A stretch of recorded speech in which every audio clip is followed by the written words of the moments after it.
Assalamualaikum warahmatullahi wabarakatuh. Perkenalkan, kami siswa kelas 10 SMK Negeri 1 Cilacap. Di sini kami sebagai kelompok 3 dari jurusan MPLB atau Manajemen Perkantoran dan Layanan Bisnis. Kami akan menyampaikan tugas kelima dengan tema kepekerjaan yang sudah kami buat, yaitu mengenai prospek lowongan pekerjaan digital marketing. Untuk itu, simak video berikut ini ya.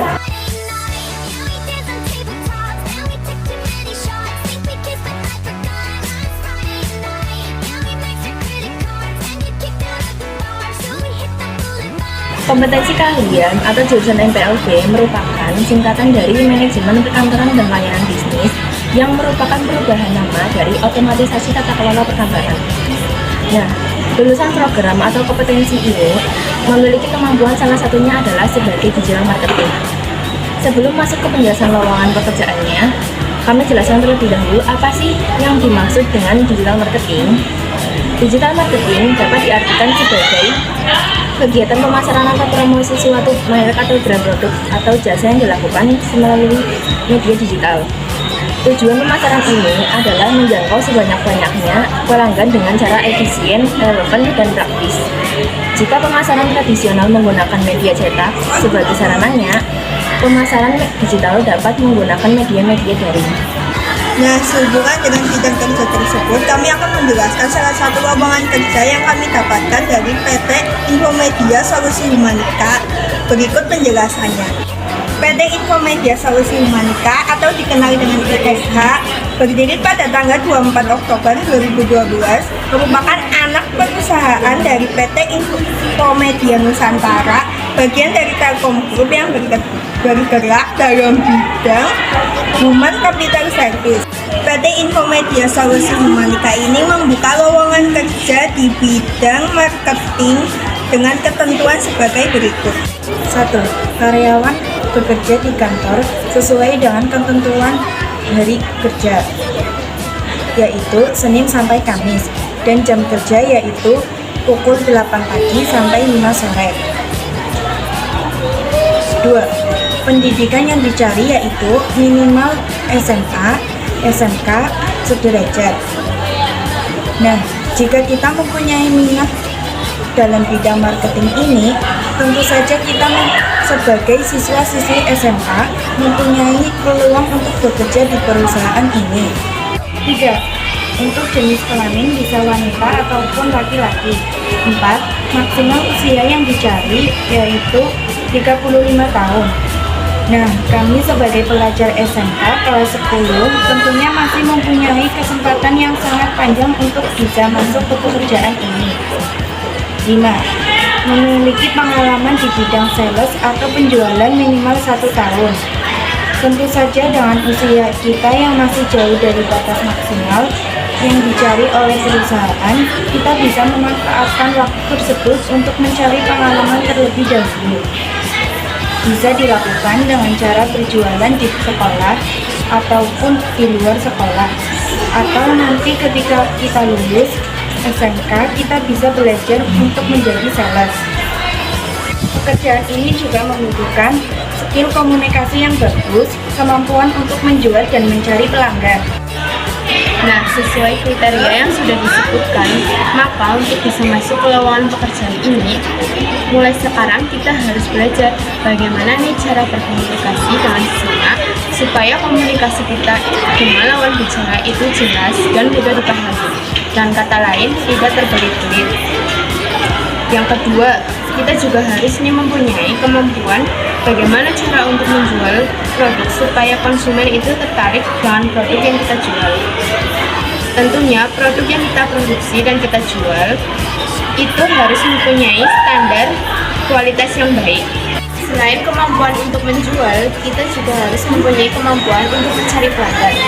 Salah satu caranya adalah dengan memposting konten secara teratur tentang produk terbaik kita, atau mungkin menggunakan jasa influencer seperti endorse. Nantinya produk digital kita akan dipasarkan lewat Instagram, YouTube, dan lain sebagainya.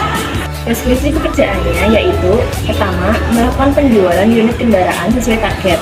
Seorang staf marketing tentunya harus memiliki keahlian dalam hal memasarkan suatu produk sehingga para konsumen bisa tertarik. Dan diharapkan penjualan yang dilakukan bisa mencapai target yang diinginkan karena hasil kerja staf marketing. Kedua, mencari customer, bertemu customer, dan menggali kebutuhan. Artinya, staf marketing juga dituntut untuk bisa mencari pelanggan dan mencari apa yang dibutuhkan oleh pelanggan kita, sehingga produk yang kita jual bisa sesuai dengan target pasar. Ketiga, melakukan negosiasi, menutup penjualan, penyerahan kendaraan. Seorang staf marketing juga harus bisa melakukan tawar-menawar dengan para pelanggan agar kedua pihak bisa saling menguntungkan. Keempat, yaitu follow up atau melakukan customer retention. Customer retention adalah kemampuan perusahaan untuk membuat pelanggan kembali membeli atau menggunakan layanannya dan tidak beralih ke kompetitor. Cara terbaik untuk mempertahankan customer adalah dengan memberikan pelayanan yang luar biasa. Ini juga dapat mendatangkan customer baru, karena customer lama Anda akan bercerita mengenai brand Anda yang produknya berkualitas dan layanannya memuaskan. Selanjutnya yang kelima, ada tertarik di bidang penjualan Toyota. Untuk teman-teman yang tertarik pada bidang penjualan kendaraan roda 4, bisa nih berusaha supaya masuk ke lowongan kerja ini. Yang keenam, ada berpenampilan menarik, rapi, dan disiplin. Perusahaan-perusahaan yang bergerak pada bidang penyediaan jasa dan produk tentu saja mengutamakan penampilan karyawan. Mengapa? Sebab mereka berurusan langsung dengan konsumen, di mana cenderung menjadikan penampilan pegawai sebagai tolak ukur utama. Semakin aktif tampilan mereka, kian mudah menarik konsumen. Bisnis pun makin lancar. Yang ketujuh, bersedia dengan sistem mobil. Tenaga kerja mobil digambarkan sebagai sekelompok orang yang beroperasi di luar lingkungan kantor tradisional. Dia sebagai staf marketing tentu saja harus siap untuk bisa bekerja di luar lingkungan kantor karena mereka harus melakukan komunikasi dengan para konsumen atau target pasar supaya mereka bisa lebih tertarik dengan produk kita.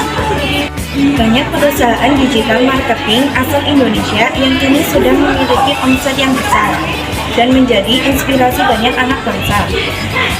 Di balik kesuksesan perusahaan digital marketing tersebut, terdapat tokoh-tokoh terbaik yang berusaha keras di dalamnya. 10 tokoh digital marketer terbaik di Indonesia pada tahun 2020 yaitu 1. William Tanuwijaya, yaitu pendiri dan CEO Tokopedia. 2. Nadiem Makarim, yaitu pendiri Gojek. 3. Ahmad Zaki, yaitu pendiri Bukalapak. 4. Ferry Unardi, yaitu pendiri Traveloka. 5. Adamas Delva Devara, yaitu pendiri Ruang Guru. 6. Alfati Timur, yaitu founder Kita Bisa. 7. Piseli Reinharda Wijaya, yaitu founder Kredit Pintar. 8. Andi Ariansyah, yaitu pendiri Sagara Teknologi. 9. Hendrik Tio, yaitu pendiri Bineka. 10. Mikael Gaeri Undarsa, yaitu pendiri Tiket.com. Nah, jika kalian ingin menjadi salah satu tokoh sukses tersebut, maka mulailah belajar dari sekarang tentang sebuah bisnis, dari hal yang sederhana sampai hal yang terpenting. Kegagalan dalam sebuah bisnis online itu merupakan urusan belakangan. Yang terpenting adalah bagaimana kamu mencoba dan yakin terhadap suatu pilihan. Jangan berlama-lama dalam memikirkan suatu hal yang tidak akan pernah terjadi. Demikian penjelasan mengenai digital marketing yang kelompok kami buat. Terima kasih, semoga bermanfaat ya. Wassalamualaikum warahmatullahi wabarakatuh.